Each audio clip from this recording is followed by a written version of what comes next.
Here we go again. This is going to be my third video. Class, I've described it in the first two, Frank's Hum 100. This is the second day. This is the first video. I don't know if I'll do a second video today or not. Let's see, some things to clear up about yesterday. Oh, I put on clean clothes again. Remember, we're in a barn. I'm not going to always do that, but I sort of dressed up for the occasion. And if you can hear, there's a rooster out there crowing. I had somebody commented already that said, leave the barn doors open. It's better to hear a rooster crow than a taxi honk his horn. So you may hear that. Anyway, yesterday I lied to you at one point. I said it was only me and the camera. Well, in the barn that's true, except for some animals maybe. But I've had tremendous help. I have a very, very close friend in Germany whom I've never met personally. And she has really made this possible. And she's not the only one. I've got others that are helping me do this because this is not my world. I'm not used to this kind of thing. All right, what else? I think also yesterday I said that we were going to go to Italy for a day. I think I meant a week, maybe more than a week. This venue right here, pretty quickly I think could get pretty boring. But we're going to go off to Italy. I also told you I was going to show you a movie. That's how we're going to Italy. And I didn't tell you what the movie would be. If you can see the board behind me, you can figure it out. But I'm sort of sitting in front of it on purpose. I'll talk about that soon. First I want to explain why I'm doing this. For quite a few years I decided to do this immediately at the beginning of the year. Because that was a time that I figured students would go to school. They'd hear the teachers laying out all the rules, how you're going to do your homework, and what the rules for class are, and all that. But there was probably not a single teacher that was just showing a movie. Well, I'm not just showing a movie, but I will be showing a movie. And I thought that might be a way to have the students' day be a little bit more varied. At least they would have one period that wasn't like the others. Now, this movie that I'm showing you, I hope you enjoy it. I think you will.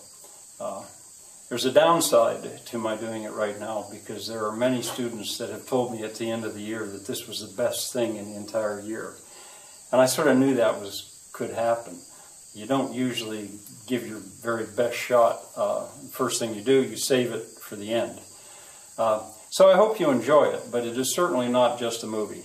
I've told my students in the past that when they go home, if they want to know what's going on in Mr. Antonson's class, instead of just saying, oh, we're watching a movie, to tell them we're studying Shakespeare, because that sounds more impressive.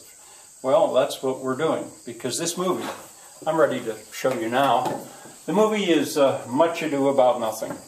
That's a Shakespearean play, not one of Shakespeare's most famous plays. It's a comedy, but it's the one largely because of Kenneth Branagh's work. You're going to hear his name a lot before this class is over. He did some brilliant work with Shakespeare, and he has taken this Shakespearean comedy and made it perfectly delightful. When you go to find it, which you're going to have to do if you're going to really take this course, he did it in 1993, and I'll show you in just a little bit. I'll talk more about how you could find it and what you should do about this. So anyway, we're going to be studying Shakespeare, and I personally don't think there's any better way to study Shakespeare than to see one of his plays if it's well done.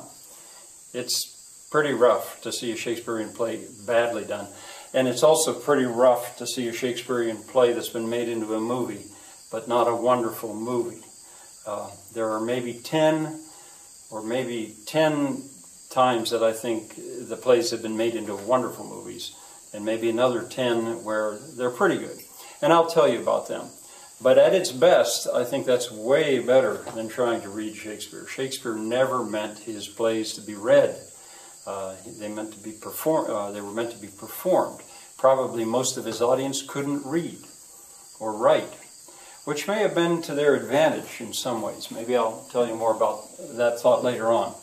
But I have no qualms about showing Shakespeare to you as a film, and we're not Well, I guess we'll study it, because I don't want you to just start to watch this and just watch the whole thing. You may. For some of you, I'm going to start naming names. I've got certain students that I know are going to be watching this. And I know a certain student out there named Jessie. And I think she is going to have a devil of a time stopping. Because once you get watching this movie, it's a good enough movie, it sucks you in and you want to see what's going to happen. But I'm going to urge you not to do that. I want you to spread this over a week. Of course, that's what happened in school, because I only had about 42 minutes of time, and I would only show them so much. Now, it really would take about 3 days, 3 school days, before the kids were really caught by the movie. They sort of liked it, and the same might happen with you. And I told them that would happen. At first, they were a little bit puzzled. Let me think. I want to tell you what you're going to see in the movie, but I was telling you, okay, so I think I'm about done for now.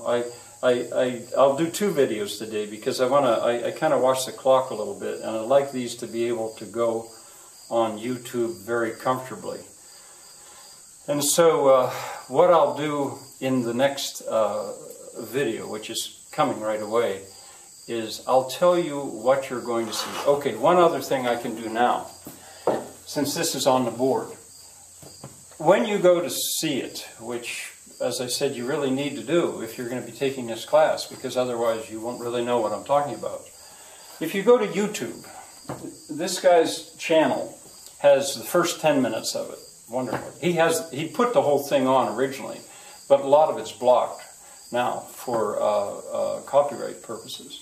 But that would be fine, because I only want you to watch that first 10 minutes today. But I believe if you go to that website right there, novamove.com, there you can watch the entire movie. Please don't, but it is available. I had hoped that it would be on Netflix and it could be streamed instantly. It's on Netflix, I'm sure, but it's not streamed instantly, so there would be that delay that you would have to order it, and I'd really like you to have it right now. The best thing to do would be go buy it. You're going to want this movie. I'm sure you are. They're not very expensive. We get to the end, you're going to want to watch it again. So that would be my recommendation, and I'm actually going to time the video slightly slower than I would otherwise to give you time to get this movie. Of course, you'd have to trust me, I guess, at this point, that you want it. Well, watch the YouTube one first. Finally, I'll give you this website right now, shakespeare.mit.com. That's the easiest place I know of to go online and instantly see every word that Shakespeare wrote. If you want to see, well, what do the lines actually look like that Branagh has put into this movie, that would be the place to go. All right, I'm going to end this video, and then I'm going to start another one up in which I'm going to tell you what to look for and what you're going to see. So, see you soon, I hope.